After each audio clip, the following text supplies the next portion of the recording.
Selamat pagi.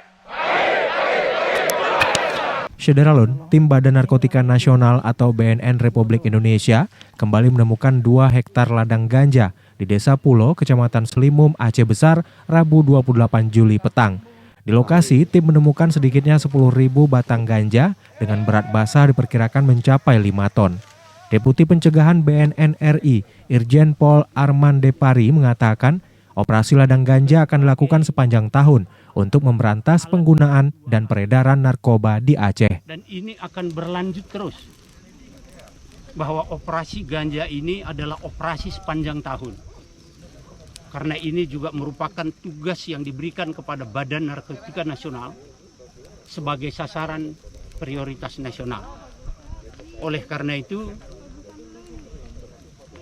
operasi ini akan berlanjut dan kita akan lebih mengintensifkan lagi untuk dapat bekerja sama, dapat saling membantu seluruh instansi untuk memastikan daerah tempat kita berada ini atau daerah sekitar TKP ini akan bersih dari narkoba. Sesuai dengan tagline kita ingin memastikan dan mencapai Indonesia bersinar atau bersih dari narkoba.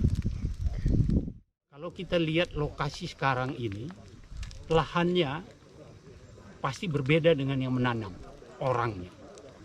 Ketika nanti sudah mulai panen, maka yang akan memanen juga akan berganti orang. Setelah dipanen untuk memindahkan, mentransportasikan ke suatu tempat, itu akan berganti orang.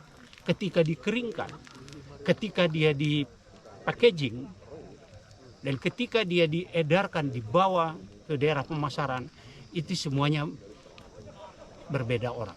Terutama untuk generasi muda. Oleh karena itu, kita semua sepakat untuk memusnahkan dengan cara membakar ganja di lokasi ini. Setuju?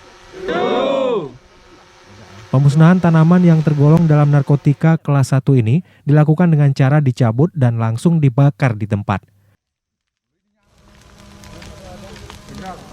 Nanti kalau sudah terbakar, tolong Pak Rahab tunjuk 5 orang ini geser ke sini. Mestinya dari media 1 orang ini, media perwakilan ini. Ntar nggak ada yang Dari Aceh Besar, Muhammad Ansar, Serambi On TV.